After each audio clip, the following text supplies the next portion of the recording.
का खालसा वाहिगुरु जी की फतेह। आज हमारे साथ जस्टिस भाटिया अहवाल एक्ट 2026 के बारे में चर्चा करने के लिए सरदार जरनैल सिंह जी गाड़ी वाले, जो एक पार्टी से बिलोंग करते हैं और हमारे सामाजिक कार्यकर्ता भी है, वो अपना परिचय देंगे। जी बताइए। वाहिगुरु जी का खालसा वाहिगुरु जी की फतेह। दास जरनैल सिंह गाड़ी वाले जी, नांदेड़ हजूर साहब से मैं बिलोंग करता हूँ। पिछले तकरीबन 20 वर्षों से ज़्यादा मैं पंथ और समाज की किसी न किसी माध्यम से सेवा करता हूँ और मैं राष्ट्रवादी कांग्रेस पार्टी से पिछले 20 वर्षों से जुड़ा हुआ हूँ। दास को मौका मिला था 2014 में प्रशासकीय समिति में तख्त सचखंड श्री हजूर साहिब गुरुद्वारे का एज ए मेंबर सेवा करने का मौका गुरु महाराज ने दिए थे। मैं एक से 1.5 वर्ष में सेवा कर चुका। समाज में भाटिया अहवाल एक्ट 2026 के बारे में जो चर्चा चालू है आज, इसके बारे में हमारे जो यूट्यूब व्यूअर है जी, उनको आप थोड़ी जानकारी दीजिए। जी मैं बताना चाहूँगा जी। जस्टिस भाटिया अहवाल ये क्या चीज़ है। वर्ष 2014 में दास गुरुद्वारा बोर्ड का प्रशासकीय कमेटी सदस्य था जी। उस वक्त में महाराष्ट्र गवर्नमेंट ने भाटिया जी को, जो जस्टिस थे पूर्व, उनके अंडर एक कमेटी बनाई थी और उनको हजूर साहब में भेजा था कि आप जाइए और हजूरी सिंहों के व्यूज़ जानिए गुरुद्वारा बोर्ड को लेकर वो क्या कहना चाहते हैं। इससे और थोड़ा मैं आपको पीछे लेके जाऊंगा कि महाराष्ट्र गवर्नमेंट ने भाटिया कमेटी को नियुक्त क्यों किया था।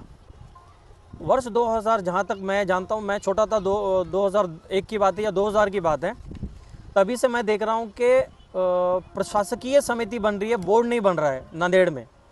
उसके पीछे का कारण ये है कि पुराने एक्ट 1956 में 4 मेंबर आते हैं हजूरी खालसा दीवान के जी। वो 4 मेंबर बोर्ड बनते वक्त उनका रहना ज़रूरी है, नहीं तो बोर्ड नहीं बन सकता, ऐसा कायदे में लिखा हुआ है। तो उनका आपसी 2 ग्रुप में कोर्ट में उनका झगड़ा था कि ओरिजिनल दीवान हमारा है, दूसरी पार्टी बोलती थी ओरिजिनल दीवान हमारा है। तो ये कोर्ट में केस है, हाई कोर्ट से सुप्रीम कोर्ट तक गया। लेकिन गवर्नमेंट को ये दिक्कत आती थी, जब तक दीवान के नाम नहीं आते थे तो बोर्ड नहीं बना सकते थे। तो गवर्नमेंट क्या करती थी, प्रशासकीय समिति बना के आगे काम करती थी, क्योंकि गवर्नमेंट को गुरु घर तो चलाना है, काम तो करना है। तो धीरे धीरे सिख संगत में ये रोष चालू होता गया कि गवर्नमेंट हर बार हमारे ऊपर प्रशासकीय समिति क्यों थोप रही है जी। ये गवर्नमेंट के ऊपर सिख संगत नाराज होने लगी। फिर गवर्नमेंट को ये सोचना पड़ा कि यार हम तो इनके खिलाफ में ऐसा कुछ गलत नहीं कर रहे हैं, इनकी आपसी झगड़ों की वजह से ये दिक्कत हो रही है कि हमको प्रशासकीय समिति बनाना पड़ा। ठीक है, गवर्नमेंट के मन में कई बार ऐसे भी आया होगा कि हम इनके झगड़ों का लाभ ले, लेकिन झगड़े तो हमारे ही थे, उसके वजह से वो लाभ ले रहे थे। फिर भाटिया समिति आई। भाटिया समिति ने वर्ष 2014 में कलेक्टर ऑफिस में हजूरी सिंहों को बुलाकर वहाँ पे उनके व्यूज़ मांगे। तकरीबन उस वक्त के जितने भी नौजवान थे, दास खुद वहाँ पे मेंबर गुरुद्वारा बोर्ड का बोल के उपस्थित था, आजी माजी मेंबर उपस्थित थे, सीनियर लोग उपस्थित थे। उस वक्त के जो नौजवान जो थे, जो सामाजिक क्षेत्र में एक्टिव थे, गुरु घर का भला करना चाहते थे, वो लोग भी वहाँ पे उपस्थित थे। वहाँ पे ऐसी चर्चा हुई कि भाटिया जी ने पूछा कि भाई ये दिक्कतें हो रही हैं, गवर्नमेंट चाहती है इसमें कोई एक नया एक्ट बने, आप क्या चाहते हो। तो उस वक्त में पूरी एक ताकत से उस वक्त के हजूरी साथ संगत ने, नौजवानों ने भाटिया समिति के सामने एक आवाज़ में कहा था कि हमें, मैं जो फैक्ट है वो बता रहा हूँ, उस वक्त जो हुआ है, किसी को नाराज़गी भी हो सकती है, मैं सच्चाई बता रहा हूँ। उस वक्त में दीवान के ऊपर, उस वक्त के हजूरी नौजवान ने दीवान संस्था के ऊपर और दीवान संस्था चलाने वाले जो व्यक्ति है उनके ऊपर जाहिर नाराज़गी व्यक्त की थी कि आपके आपसी झगड़ों के वजह से पिछले कई वर्षों से गुरु घर और संगत सफ़र कर रहे हैं। तो जस्टिस भाटिया जी को बताया गया था कि आप इस दीवान को हटाइए।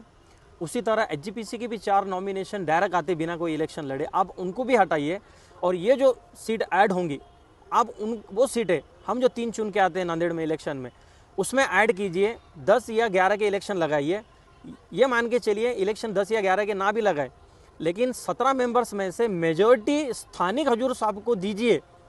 ये ऐसे पॉजिटिव मांग रखी गई थी भाटिया जी के सामने, जो हमारी स्थानिक लोगों की मेजॉरिटी हो। तो वहाँ पे सभी ने एक आवाज़ में बताया था कि 7 के इलेक्शन होने चाहिए, 3 नॉमिनेशन कीजिए, 17 में से 11 नांदेड़ की दीजिए, और इलेक्शन सिर्फ नांदेड़ के होने चाहिए, 8 जिला ना घूमने पड़े। एक तो जो उम्मीदवार है उसको भी खर्चे का बर्डन ना है और गुरु घर को भी खर्चे का बर्डन ना है। इस तरीके के बहुत से पॉजिटिव बातें वहाँ पे इसलिए रखी गई थी 1956 के एक्ट में। अभी तक कुछ बातें ऐसी हैं, कुछ अच्छी हैं, तो कुछ बातें बदलाव करने जैसी है, ये हमें मान्य करना ज़रूरी भी है। तो उस वक्त वहाँ पे बताया गया था। लेकिन भाटिया समिति का काम सरकार बदलने के बाद ठंडे बस्ते में चला गया। उसके बाद जो चल रहा है आप सभी जानते हैं।